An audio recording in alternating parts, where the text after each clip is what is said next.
I said all right. All right, all right. All right, so first off, my name is Kurt, and Mike. that's Mike. And we are not 100% sure what we are doing here, but we both felt, Drawn to do this. yeah. The original idea for this, which I think will evolve over time, is to explain some of the things that we found interesting about the emerald tablets of Thoth. And if you look into the actual like history of the documents themselves, like they were written by a guy in like the 1920s, 30s, who made all sorts of wild, insane claims. You know, that he was allowed in the pyramids of Egypt to see things that no one else that was allowed to see, and if you try to apply like the usual ideas of where did this come from and who wrote it and what's the evidence and blah blah blah, it's very very shaky, right? That is exactly what the word I By, was by thinking all of. of like the standards of whatever the world keeps, right? But I was drawn to them because they kept coming up in my life. Like I kept hearing about it from people and things that were derived from them, and I read them for the first time just a few weeks ago. And for me, it feels like the shape of that story itself, or like the things that it introduces you to, the idea that you could push your mind to the edge of the universe and hear the hounds at at the borders or whatever. It's like that's crazy today, right? Mm-hmm. Right? And to most people, that sounds insane. It would have been really insane in the 1920s, 30s, 40s when this was originally written. Yeah, and my old, the earthly body that that we're still in here. There's those twinge of like, it's the skepticism is there. Mm-hmm. Nice, Skeptic- healthy skepticism. That's yes, Concurred. but it's not. But what the truth underneath that resonates for me as we delve in deeper and stuff, and I haven't read. I'll admit I haven't gotten to the end of it yet. Is that there is truth and in between the lines, in between the words itself. I mean, the images that it paints in my mind and stuff. It really does resonate as having truth behind it, and it doesn't have to be taken literal. My background and yours as well is very much we grew up in a evangelical Christian household, so we were taught the Bible. We were taught the King James version ish, and there's that. Looking back and with eyes open, there's still. I still believe that there's great things to be learned in the Bible. I'm not discounting the Bible, absolutely. So therefore, I put this in that same type of context. You know what I mean? There's things to be learned. There's things that we can learn from it that are true. That there are truths in there, whether it's a literal truth or a parable. Take it as however that is. But does that really matter? Does that matter? Whether it's a physical person named Thoth walked the world, or Jonah, or whatever, it's still a good lesson to be learned there, and truth behind it. So that getting hung up on whether or not Doriel really did go into the depths of the pyramid, that matter? I mean, I look at him like I look at us, okay? Like, he's in a world that he is trying to understand, and he pulled from a lot of sources. I mean, it was Christian sources, and the Rosicrucian stuff and the Mason stuff, and like a lot of his ideas spun into a lot of other ideas, and he pulled from a lot of different worlds, like, and those societies for people that are like uninitiated, it's like I know a little bit about the Rosicrucians, but not a lot. But I know that as long as you were like open-minded and weren't attached to like some like doctrine, it's like they had a very broad view of like just what makes sense. Like, yes, like the Bible makes sense for us in this way, and this document makes sense for us in this way, and this feeling makes sense for us this way, and they were more open in general than a lot of what we're told we have to be. It's like, oh, you need to get in this box, you need to believe a certain way, you need to walk this tightrope, you need to stay within these lines. Like, it's boundaries, boundaries, boundaries. And control. And control. And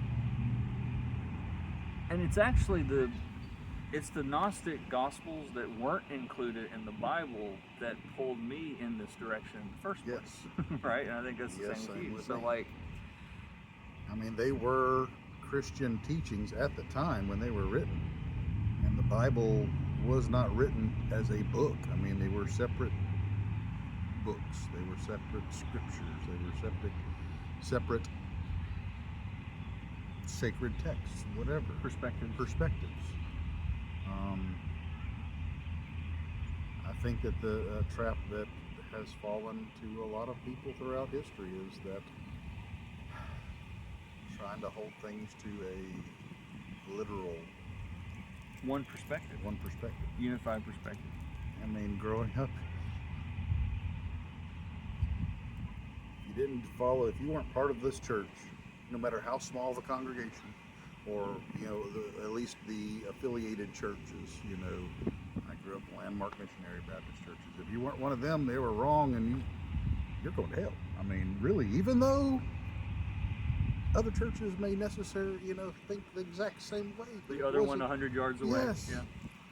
You're still not part of this. I mean, so the logic behind that was always been separate from separation. It never felt right for me.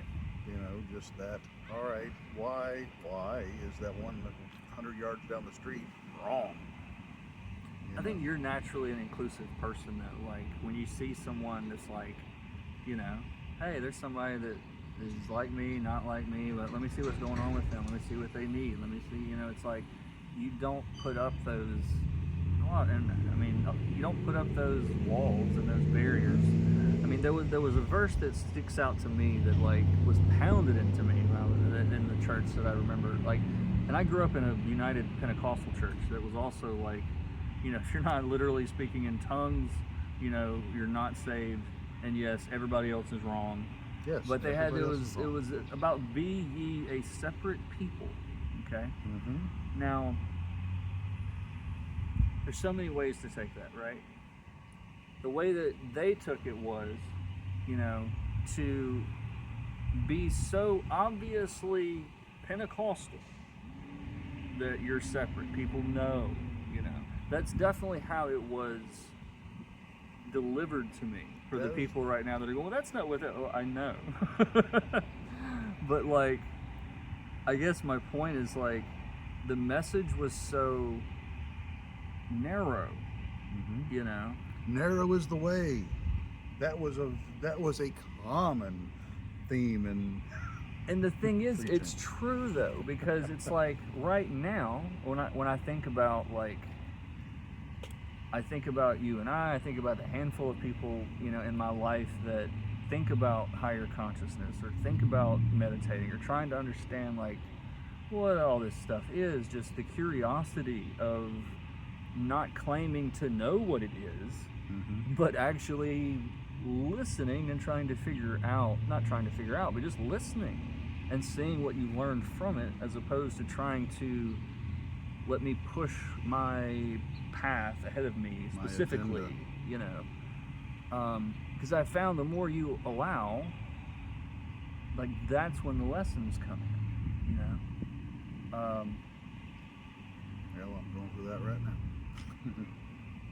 Yeah, I mean, there was very much like, be ye a separate people, this is separate. That's These what I'm ideas saying, now are separate. Like, now, I say now because my perception has changed. Mine has too. Has grown, I feel, tremendously compared to where I was 6 months ago, where I was yesterday, where I was a year ago, a totally different mindset of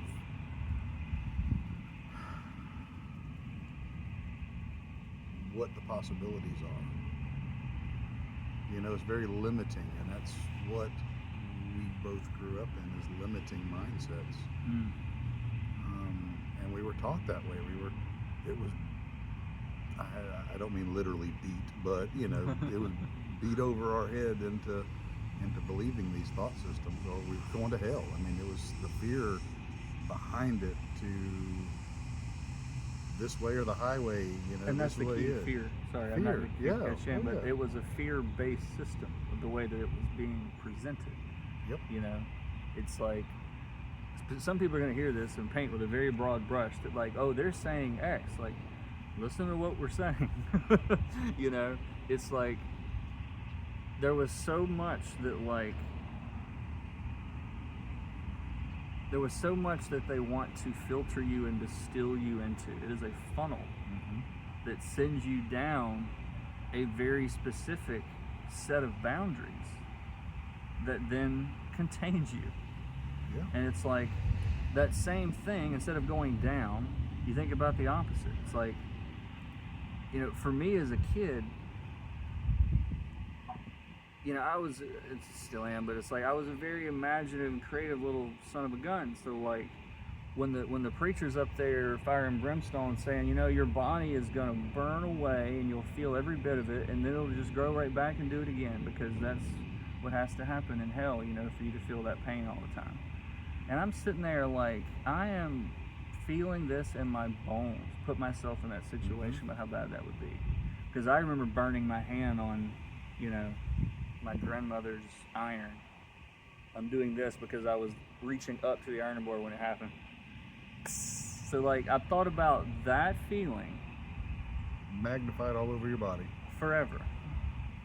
It's fear-based. That's what that is, though. I mean, That's all that they have left, is what it feels like to me. It's like, if we're gonna scare human beings, what's the worst thing we can think of? but it's worked for 1,000 years or longer, however long that, you know, that It's religion highly has been. motivational. Yes, for sure. I'm just glad that, like I've got a little, I should have brought it. I've got a little pyramid at home, little Rubik's Cube type thing, but it's a pyramid. You can only see 3 sides at once, no matter how hard you try. I've got it in my hand. I can give it to you, and you'll be able to see 3.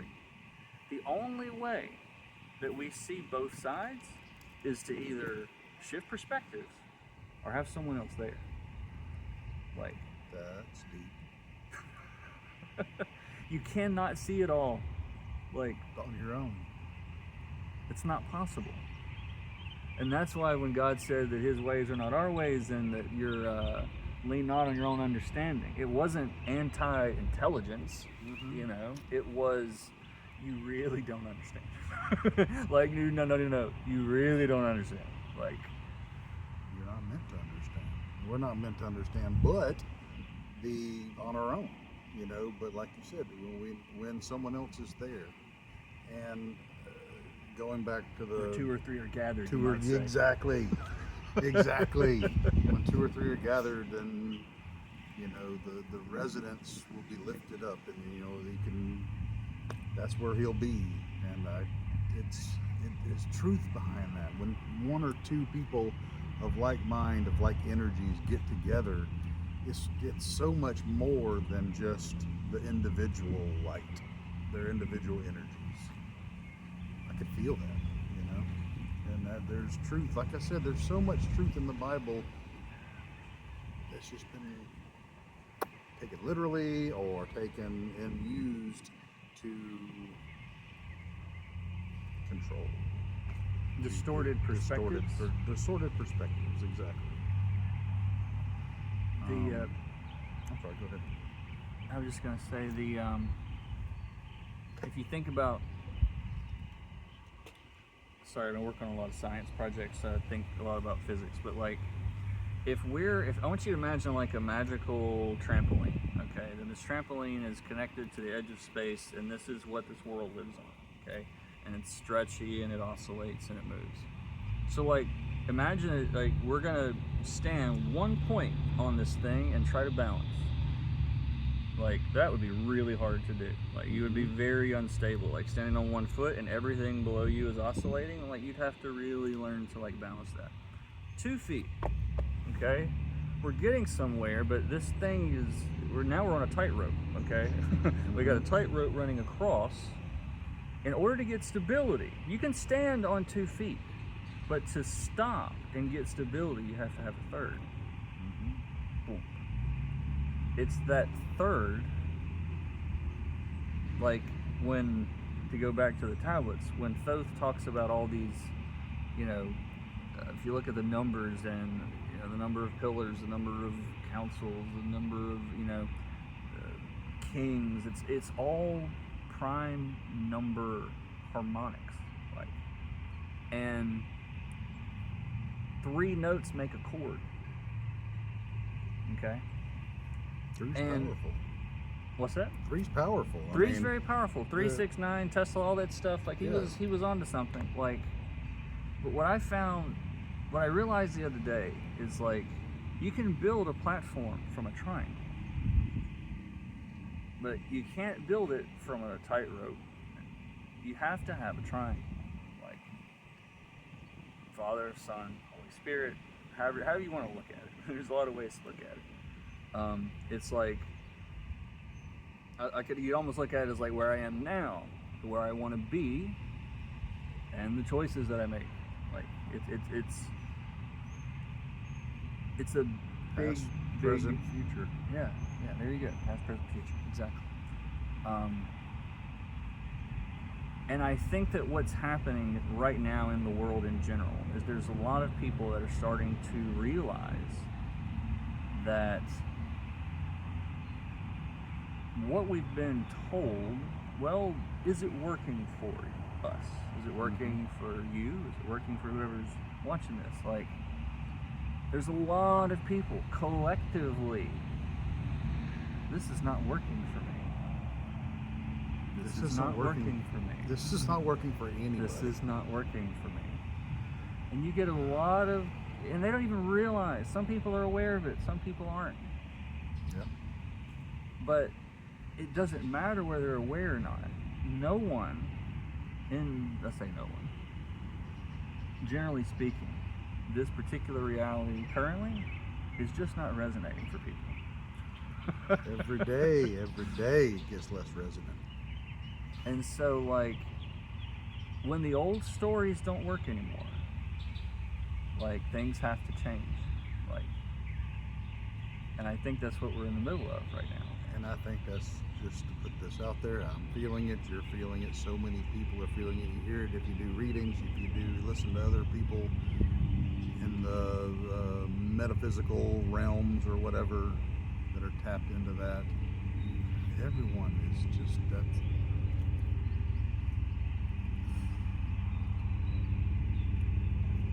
we're just on the other side of a veil of a change, a big change, something. It's got to happen.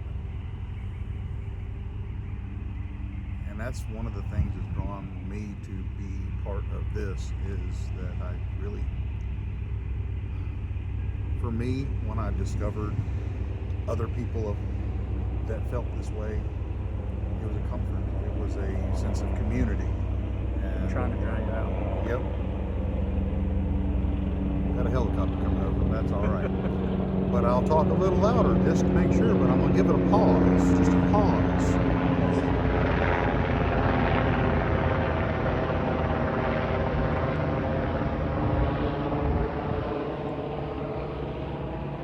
Confirmation helicopter. How about that?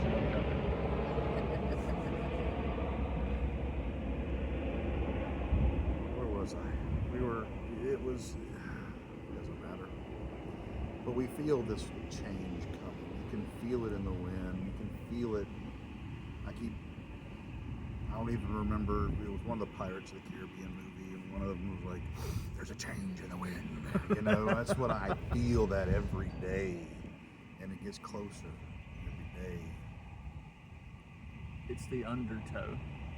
Yeah. It's the undertow before everything phase shifts. Everything changes. It's like the dynamics of this, you know, it's slow, slow, slow, slow, slow, fast. Slow, slow, slow, slow, fast. You know, and right now this world is in this like, and you know. So, I think this is a good place to stop this video. Like, thank you for watching. Thank you for sharing this resonant moment. Thank you for sharing your time. That's all we have. And yeah, we'll see you next time.